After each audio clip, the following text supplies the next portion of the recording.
Interpod. Tuh kayak ya udahlah paling cuman GERD.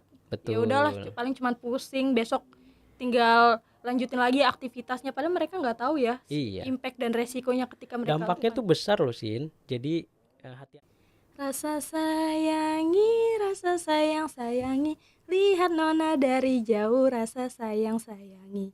Jalan-jalan kesempatan, jangan lupa beli pita. Ingin update kesehatan, jangan lupa subscribe kita. Akhirnya Kenapa, Sin? Akhirnya kita bisa ngebangkitin podcast ini lagi dong setelah vakum sekian lama. Oh iya ya. Benar juga. Jadi kita sebenarnya udah pernah 3 tahun yang lalu nih, Sin. Jadi Interpod ini dulu sudah pernah kita lakukan edukasi kesehatan, namun kemudian dia vakum. Mudah-mudahan sekarang dengan Cindy, MC terbaru kita yang cantik nih, mudah-mudahan jadi lebih berkembang. Amin. Kita lebih bisa menyajikan hal-hal yang jauh lebih menarik. Lebih menarik pastinya dong. Harus dong. Nah, perkenalkan nama saya Cindy selaku pembawa acara, walaupun dengan pembawa acara yang berbeda, mudah-mudahan dengan topik dan pembahasan sama-sama menarik, guys. Dan di sini saya juga ditemani oleh salah satu dokter spesialis penyakit dalam di Klinik Utama Intermedika, Dr. Kresna Dharma Suryana. Bisa disapa terlebih dahulu? Hai Sobat Interpod, saya Dr. Kresna Dharma Suryana, spesialis penyakit dalam yang sudah berpraktek di Klinik Intermedika kurang lebih 2 tahun. Dan hari ini kita akan membahas topik yang sangat menarik ya hari ini, Sin, ya. Betul banget. Hari ini kita bakal ngobrol-ngobrol yang seru dan pastinya bakal menarik untuk anak-anak muda zaman sekarang, Dok. Gen Z. Yes, Wah, bisa seru dikatakan nih. seperti itu. Nah, topik yang akan kita bahaskan yaitu adalah kebiasaan yang sering dilakukan anak-anak zaman sekarang, Apa tuh, Sin? yaitu begadang, Dok. Wah, sering banget tuh. Iya, betul banget. Tongkrongan-tongkrongan. Yes, betul banget. Anak-anak yang suka nongkrong, suka yang hangout di kafe, mereka tuh kadang suka begadang sampai jam 2, sampai jam 3 malam, dan mereka mengabaikan bahwa resiko dan impact-impact yang akan mereka dapatkan ketika sering begadang itu bahaya banget. Pasti dong. Nah, menurut dokter nih, tanggapan buat anak-anak muda zaman sekarang yang masih kurang awareness tentang begadang tuh apa sih? Oke, kita lihat dari definisinya dulu ya, Sin, ya. Jadi sebenarnya yang disebut dengan begadang atau oversleep itu ketika sudah melebihi batas dari di atas jam 10 malam atau 10 jam malam. 22. Nah, ketika dia di atas dari jam tersebut, seseorang itu sudah bisa dikatakan bahwa dia oversleep atau dia begadang.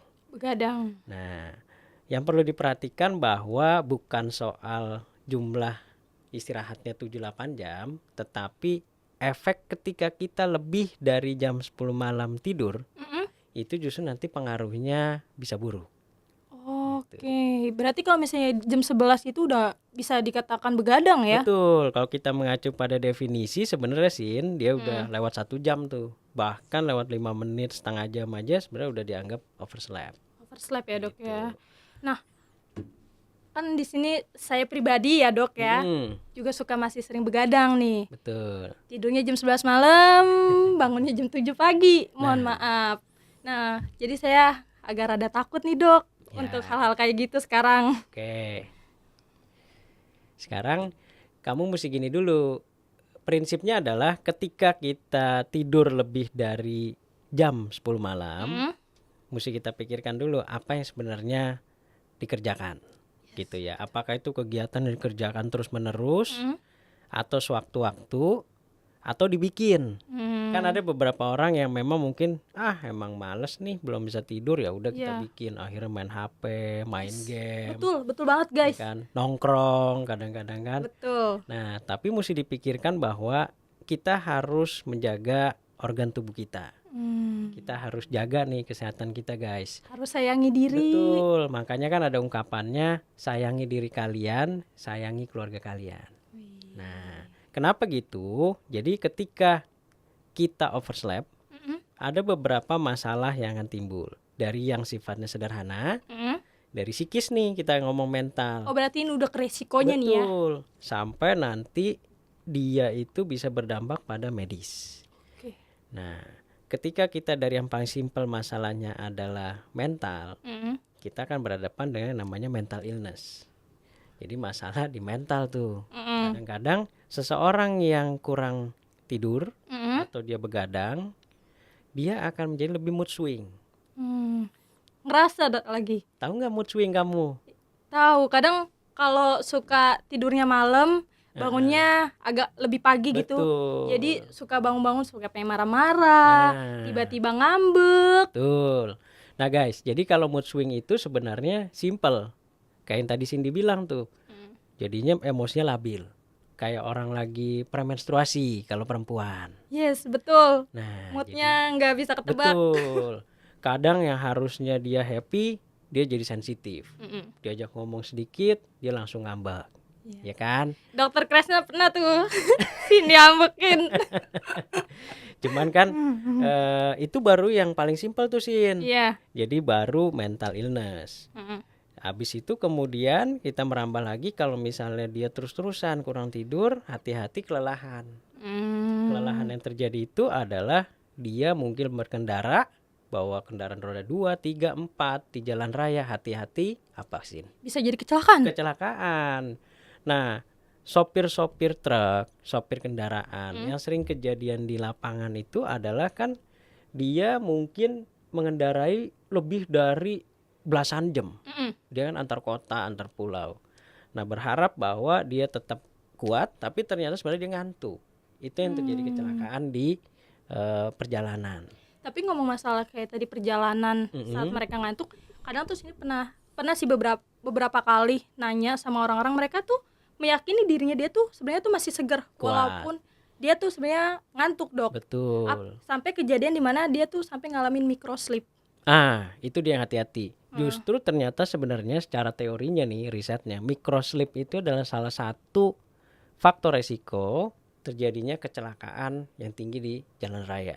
Oh, berarti banyak itu ya? Sangat. Justru hati-hati ketika dia microsleep sepersekian detik tuh dia mengantuk atau memejamkan mata. Ketika disitulah dia nggak sadar bahwa mobilnya sudah menempel ke mobil yang lain atau mobilnya sudah ke bahu jalan. Itu bahaya banget sih. Nah, itu kita baru ngomong psikis, kemudian mengantuk di jalan. Iya. Nah, sekarang kita ngomong yang medis nih, yang lebih dalam nih. Jadi ternyata organ dalam kita itu yang vital itu punya masa kerja. Masa kerja? Iya, jadinya sama ibaratnya kita bekerja di sawah, mencangkul gitu. Ngarit. Betul, ngarit. Nah, kalau misalnya kamu macul atau kamu mencangkul, 2 jam, 1 jam mungkin masih kuat. Saya minta kamu sejam lagi aja, kamu pasti udah keok. Iya dong. Ya kan? Udah oleng, guys. Bener. Nah, akhirnya sama organ vital kita. Ketika dia sudah bekerja lama, dia perlu resting mode. Kalau kita paksakan dia untuk bekerja terus-menerus, nggak ada fase di mana dia harus istirahat. Gitu, bukan istirahat total karena kan tetap ginjal bekerja, jantung berdetak. Tetapi ada masanya di mana metabolisme itu harus ada istirahatnya. Jadi bukan metabolisme yang kerjanya berat terus. Ketika kita misalnya kerja di pagi hari atau siang kan kita ada bekerja berpikir. Iya benar. Tapi kalau kita istirahat otomatis kan organ vital kita akan bekerja jauh lebih ringan. Iya. Nah di situ jadi kita tidak akan memberatkan ginjal kita, jantung kita dan lain-lain. Nah ketika kita begadang, kamu kongko-kongko nih, iya nongkrong guys, sama teman-teman, bahasanya di ngafe lah dan sebagainya, nomor 1 pasti kamu jajan. Yes, betul. Biasanya tuh sendiri kalau jajan di kafe tuh ngopi, terus beli-beli snack. Betul. Kopi, snack, gorengan, martabak. Itu combo. Indomie. Ya kan? Kita bahas nih satu persatu. Kalau kamu sudah punya masalah GERD atau apa coba GERD? Gastroesophageal reflux disease. Nah, keren tuh. Jadi teman-teman sekalian, kalau yang sudah punya faktor risiko GERD atau reflux dari asam lambungnya naik ke atas, kalau dia minum kopi atau konsumsi kopi, itu bisa memicu GERD-nya nanti jadi semakin parah. Itu satu. Yang kedua, kalau dia minum kopi tapi dia nggak ada GERD, dia hanya ada riwayat luka di lambung, lambungnya nanti jadi gampang luka lagi. sehingga nyeri di ulu hati, mual, muntah dan sebagainya. Tapi kalau orang yang udah kebiasa minum kopi, kan ada beberapa orang yang karena kebiasa minum kopi, pas ketika mereka berhenti, mereka tuh Betul. merasa kayak ada yang hampa Ya. gitu, Dok. Nah, jadi sebenarnya direkomendasikan kopi itu memang boleh. Nggak Emang ada yang boleh. melarang. Karena kopi itu sebenarnya cukup baik Oke. dengan jumlah yang dikonsumsi dengan sangat baik. Jadi biasanya sekali sehari itu cukup di pagi hari gitu. Kalau mau di malam hari boleh. Tetapi harus lihat bahwa orang yang mengkonsumsi kopi ini punya faktor resiko penyakit penyerta sebelumnya enggak? Itu harus dicari tahu dulu. Betul. Jadi kalau dia punya masalah lambung, dia punya masalah GERD, ya jangan. Oke. Tapi kalau dia misalnya lambungnya oke, jantungnya juga oke, silakan. Silakan. Gitu. Nah, ini kan kita baru ngomong kopi. Kopi, Kamu ada martabak, ada ciki, Indomie. Indomie. Ya. Kalau ini dihubungkan dengan masalah medis, berarti kita akhirnya mesti berhubungan nantinya ketiganya hati-hati obesitas. Karena kalau kita ngomong martabak, gorengan, dia kan minyaknya ketika dibuat itu sifatnya jenuh. Minyak yang sifatnya jenuh dan kompleks yang sudah dipakai berulang kali itu jauh lebih beracun daripada minyak yang baru. Karena dia sudah berulang kali. Betul. Jadi ikatan di dalam molekulernya itu dia sudah tidak simpel tapi udah kompleks, complicated gitu, Sin. Apalagi kalau misalnya gorengan-gorengan yang di pinggir jalan itu, mereka yang Bener. mungkin belum habis, ketika besok dijual lagi dan Dipakai digoreng lagi. Nah, jadi hati-hati tuh guys. Jadi hati-hati menggunakan atau mengkonsumsi makanan yang digoreng sudah berulang kali minyaknya. Nah, ketika dia sudah berulang kali, otomatis tuh bisa meningkatkan kadar lemak dalam darah kita. Ketika dia meningkat, otomatis yang terjadi adalah jadi peningkatan kolesterol, kadar lemak. Berarti nggak heran anak muda zaman sekarang yang pada ngidap kolesterol ya, guys. Betul, satu gemuk. Saya jadi ngomong ke diri saya nih. Satu gemuk, kemudian obesitas. Berikutnya adalah sindrom metabolik. Sindrom metabolik itu adalah selain obesitas, gula darahnya naik, kolesterolnya naik. Oke, 2 combo itu ya. Betul, sama obesitas 3, berat 3. badannya tinggi. Nah, ketika kolesterolnya tinggi, otomatis kadar lemaknya ini dia akan lama-kelamaan akumulasi di pembuluh darah.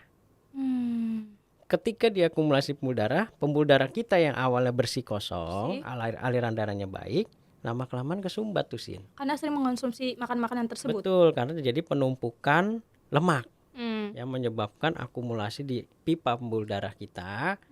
Akibatnya aliran yang gak lancar, lama-kelamaan sumbat. Sumbatan di kepala dia menjadi stroke atau di otak. Ya. Sumbatan di jantung dia menjadi serangan jantung. Sumbatan di kaki, hati-hati. Kadang-kadang kaki menjadi bengkak dan nyeri. Oke. Nah, ini adalah faktor risiko kematian nantinya. Itu sampai bisa jadi resiko kematian. Betul. Kalau misal di jantung, serangan jantung seringkali kita ketemu kan. Iya. Orang-orang yang meninggal. Kemudian kalau di kepala, stroke. Kadang-kadang kalau nggak langsung ditangani, meninggal. Nah, sini tuh tahu baca artikel. Katanya ada beberapa organ yang kalau misalnya udah rusak, dia tuh nggak bisa regenerasi lagi. Dan Pasti. salah satunya itu otak dan jantung mungkin ya. Nah, gini, terutama otak kita ngomong. Jadi otak itu salah satu organ yang memang regenerate-nya itu berbeda dengan yang lain. Jadi hati-hati ketika dia sudah mengalami stroke atau asupan darah atau makanan sudah tidak mencapai ke otak lagi, dia akan mengalami fase nama hipoksik. Hipoksik itu dia udah nggak dapat makanan, nggak dapat oksigen dan sebagainya. Lama-kelamaan kalau kita CT scan atau di MRI di bagian brain atau di kepalanya atau otak, itu ada area yang warnanya lebih hitam. Di daerah kepalanya. Area yang nggak dapat asupan makan, tanda kutip. Nah, disitulah yang kita bilang bahwa kemungkinan dia stroke. Nah, disitulah biasanya yang dibilang ini bisa sembuh nggak? Biasanya area yang sudah mengalami itu dan sudah berlangsung lama dia tidak membaik. Dia tidak akan membaik. Betul. Jadi biasanya kalau stroke tergantung tempatnya tuh, Sin. Kalau ada area yang bisa membuat dia menjadi tidak bisa berbicara, ada area yang dia jadi tidak mengerti apabila berkomunikasi dengan orang. Oh, itu bisa sampai tahap itu? Bisa. Ada yang dia menjadi hilang ingatan. Jadi kemampuan memorinya. Bukan hilang ingatan, tetapi hilang kemampuan dia untuk mengingat. Jadi misalnya nih, saya ngobrol sama kamu, kita baru berbicara, ntar dia short term memorinya udah nggak ada tuh, loss gitu. Jadi ada yang seperti itu. Jadi hati-hati nih. Jadi guys, begadang itu memang mengasihkan, tetapi dia memiliki dampak dari yang sifatnya simpel sampai ke medis yang mengerikan. Sampai beresiko kematian. Betul, gitu. Wah, seru banget pembahasannya. Nah, ngomongin masalah begadang nih, Dok. Ya, Terus Cindy mau nanya, tidurnya yang baik tuh seperti apa? oke. Jadi ini saya refleksikan ke saya sendiri. Ya. Ketika saya memulai hari di pagi hari, jam 7 kita mulai bekerja dan sebagainya gitu ya. Nah, biasakan jam 9 itu sudah waktunya siap-siap untuk beristirahat. Jam 9 udah 9 itu kita sudah di kamar, kita quality time dengan keluarga dan sebagainya. Sehingga jam 10 teng kita udah waktunya untuk istirahat. Lampu sudah dimatikan dan sebagainya, sehingga kita menjadi lebih rileks. Biasakan ketika kita ingin istirahat, buatlah suasana yang lebih rileks. Lampu jangan terlalu terang. Kemudian kalau misalnya suka dengan musik yang slow, yang relaxing, nah itu boleh. Katanya temen Cindy sukanya dengannya sebelum tidur rock. Boleh. Lagu rock emang boleh? Jadi gini, sebenarnya bukan boleh nggak boleh, tetapi kita tahu bahwa lagu rock itu kan lebih memacu adrenalin. Jadi tentunya ketika ada guncangan-guncangan dari lagunya, kan ada tekanan-tekanan. Yang ditakutkan adalah jantung ikut berdetak. Hati-hati tuh. Nah, guys, jadi ketika lagunya itu memberikan tekanan yang lebih atau beatnya yang lebih banyak, akhirnya bukan tidur, kita semakin seger. Gitu. Siapa tahu orang ada yang tidur rileks nih. Ada. Umpannya itu pakai lagunya Wisnu Santika dulu. Nah, jadi boleh tuh guys. Jadi sebenarnya sih preference ya. Iya. Dia lebih terbiasa dengan yang mana. Walaupun sebenarnya idealnya biasanya orang akan lebih relaxing di lagu-lagu Yang atau slowly. slow, atau biasanya dia hanya mendengarkan aransemen. Oke, bukan aransemen tetapi cuman lagu tapi tanpa ada suara. Jadi hanya benar-benar cuma nada saja. Instrumennya aja. Instrumen doang maksud saya gitu. Oke. Nah, ngomongin masalah jam tidur tadi, Dok. Mm-mm. Soalnya kan mungkin dokter bisa untuk menaruh diri dokter jam 9 udah siap-siap untuk istirahat. Malamnya udah waktunya tidur. Betul. Nah, pendapat Cindy bagaimana dengan pendapat dokter bagaimana orang-orang yang susah tidur karena dia kebanyakan overthinking. Oke. Jadi kalau dulu saya sebenarnya begitu Sin. Karena ketika saya masih pendidikan tentunya pola tidur itu terbalik. Ketika di malam hari adalah waktu di mana kita tuh aktif. Iya, karena kita pasti kurang tidur. Iya. Jadi pagi bekerja, kemudian malam kita jaga malam. Malam itu sampai selesai itu biasanya waktu kita bikin tugas belajar untuk ujian di besok hari. Nah, karena sini juga ngalamin gitu. Jadi waktu-waktunya malam itu lebih fokus daripada waktu-waktu pagi dan siang. Betul. Jadi kalau saya itu adalah dari kebiasaan. Setelah saya selesai fase itu, saya kemudian memulai pola baru. Pola barunya adalah memulai di hari pagi bekerja, kemudian saya kan udah nggak ada kegiatan sekolah kayak dulu kan. Jadi setelah saya kerja jam 8 sudah selesai, pulang jam 9, kemudian mandi dan sebagainya, bersih-bersih, quality time, jam 10 bisa tidur. Sebelum tidur, beberapa orang itu kayak saya lebih senang untuk fase di mana menenangkan diri. Jadi saya lebih suka sambil ibadah, itu sambil menenangkan diri dulu. Sekitar 10 menit, 15 menit itu sangat membantu sekali buat saya untuk merefleksikan diri saya sebelum saya tidur. Sehingga habis itu tidur saya lebih tenang. Lebih tenang. Gitu. Nah, ngomongin masalah tidur nih, Dok. Sini pernah dapat pendapat bahwa kalau orang yang tidurnya bagus itu adalah orang yang tidurnya nggak mimpi. Betul. Apakah betul?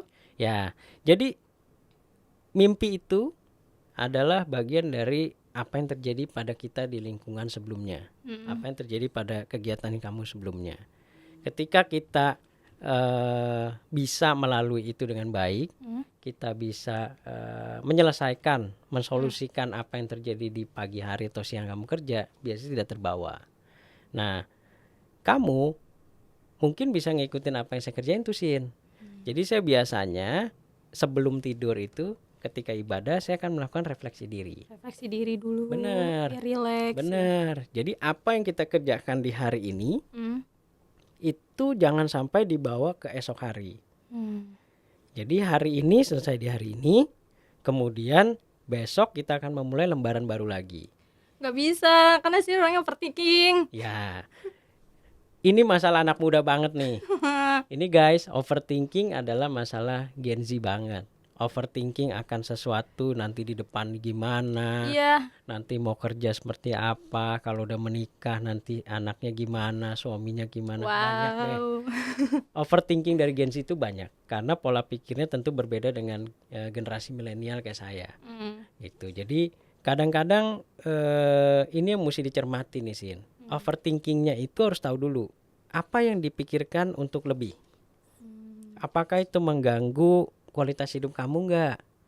Gitu kan. Kalau itu misalnya mengganggu kualitas hidup dari kita atau kamu sendiri, ya jangan di overthinking dulu.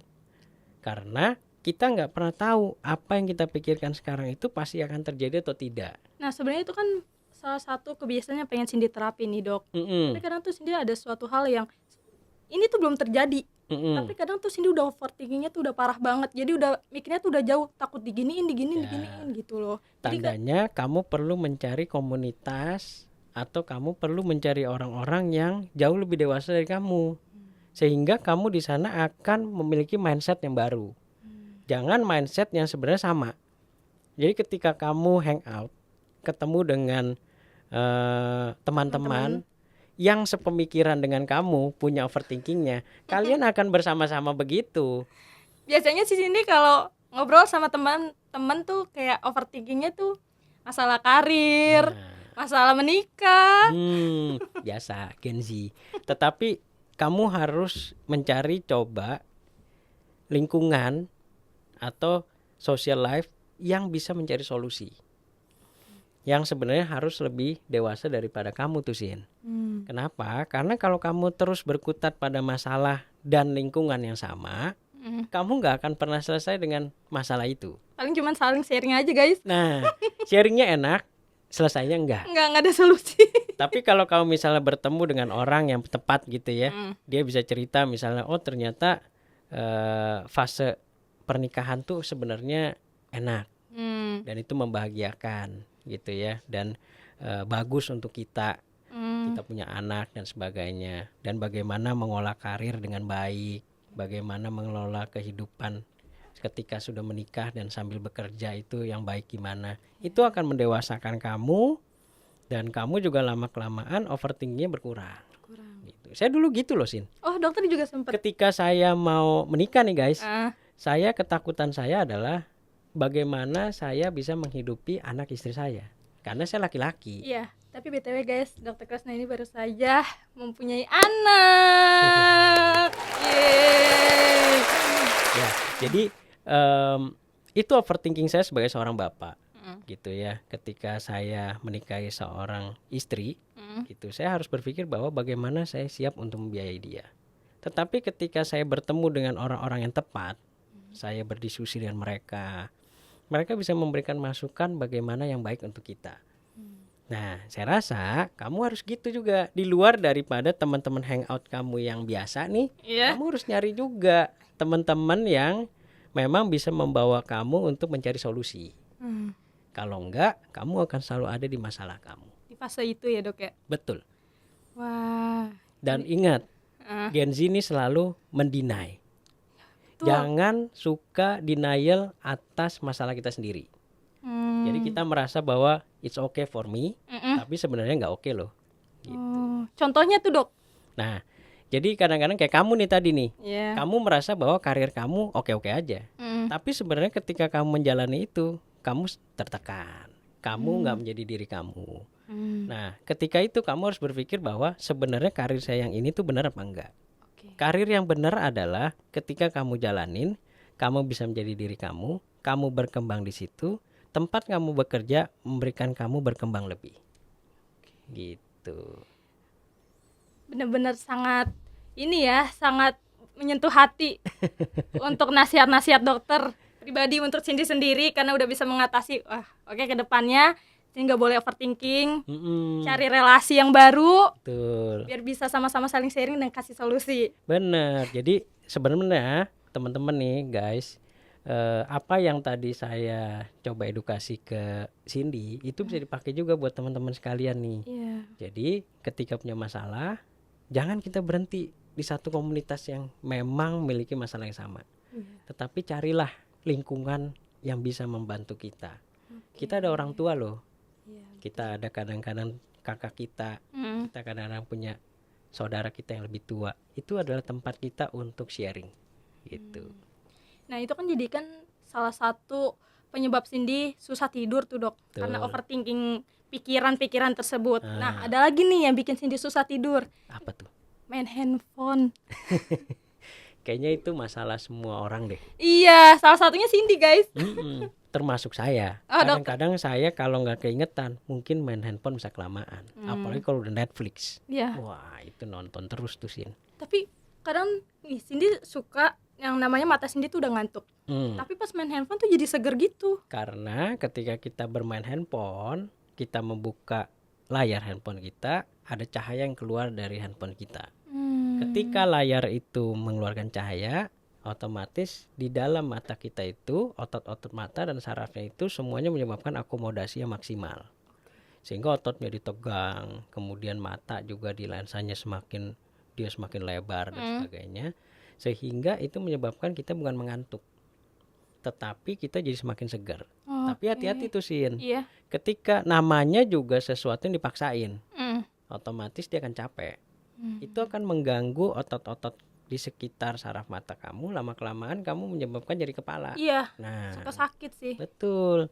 Jadi hati-hati ketika kamu menyebabkan akomodasi maksimum yang terus-menerus di mata, menyebabkan nyeri kepala nantinya.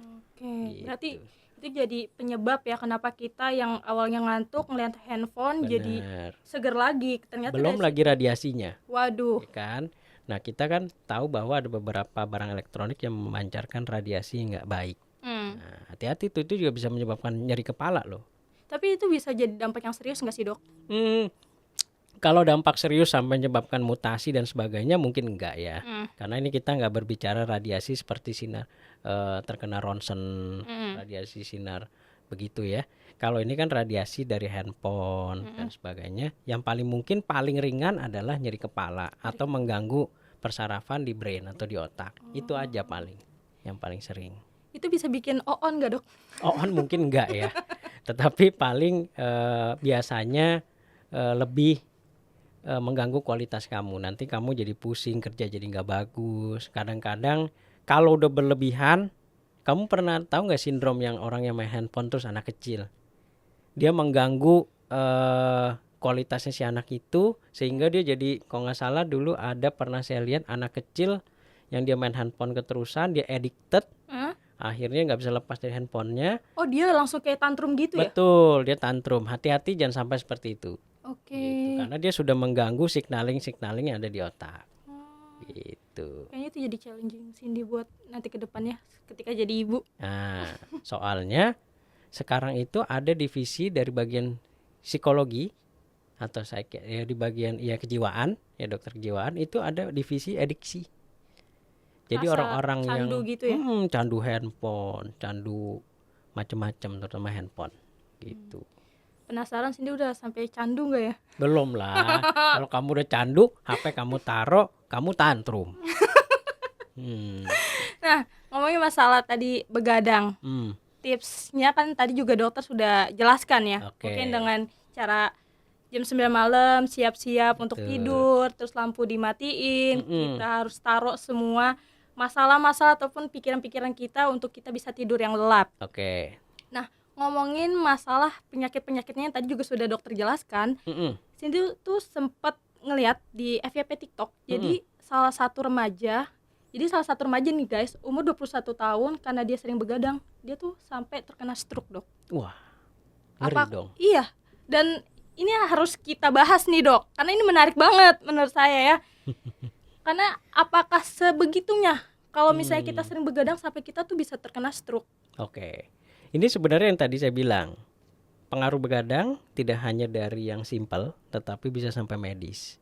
Yang medis itu yang kita tadi bicarakan. Ternyata orang-orang begadang itu kan identiknya dengan makanan-makanan yang junk food, fast food, gorengan dan sebagainya. Jadi dengan begadang makanannya juga nggak dijaga, Betul. terus suka main handphone juga, Benar. jarang olahraga. Udah pasti.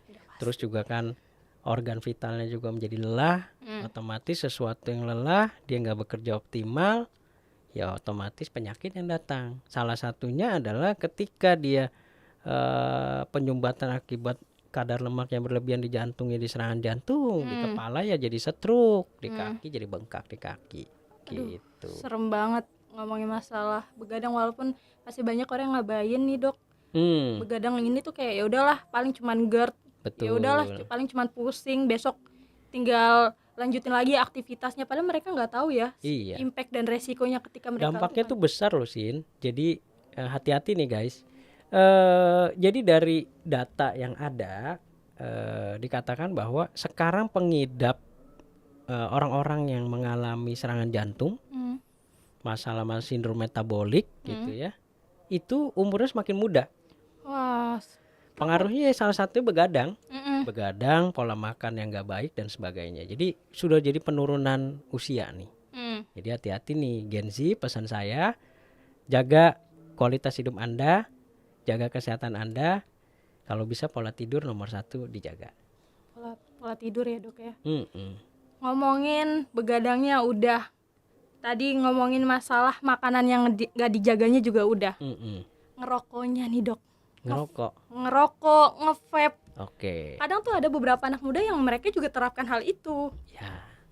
Kalau udah kongko, udah bareng-bareng, pasti nggak jauh dari situ. Iya benar. Kan? Kopi, merokok, atau nge-vape. Nah ini sebenarnya sudah jadi bagian dari edukasi saya selama ini nih. Orang yang bertanya, dok kalau nge-vape lebih baik kayaknya daripada merokok. Enggak juga. Oh enggak juga dok. Jadi ternyata kandungan di dalam vape itu juga tetap ada nikotinnya gitu ya. Jadi bukan berarti lebih aman guys. Jadi tetap resiko untuk jadi cancer paru dan sebagainya tetap ada. Bukan berarti berkurang total, tidak. Jadi tetap ada, hati-hati, dia tetap berbahaya. Jadi yang lebih baik adalah tidak merokok dan nge-vape. Udah pasti. Kamu merokok Sin? Enggak dok. Ini baru keren. Insya Allah enggak. Cindy enggak ngerokok, enggak nge-vape. Nah, kalau ngopi sih ya masih beberapa kali ngopi kalau nongkrong sama teman. Selama kamu bisa menjaga supaya kamu nggak kena efek dari kopinya dan kamu tahu bahwa kamu nggak ada sakit lambung sebelumnya, aman ya dok ya. Aman dong. Nah tapi kalau misalnya Cindy yang nggak ngerokok, ketika kongko bareng dengan teman-teman yang suka ngerokok gitu, pasti bakal kena impactnya. Iya dong, kamu kan hitungnya pasif. Iya. Pasif smoker itu ternyata juga ada dampaknya. Sama pengaruh kansernya juga ada. Oh iya? Iya dong. Pasif smoker, kamu sebagai orang yang merokok ya, kamu cuma nyedot. Kalau kamu secara persisten terus-terusan kena, kamu punya faktor risiko kanser juga. Wah, bahaya banget. Berarti lingkungan kamu mesti kamu benerin juga Sin. Bukan berarti kita stop, tetapi agak menjauh aja gitu. Aku nggak menikmati, tapi aku mendapatkan dampaknya. Nah, hati-hati.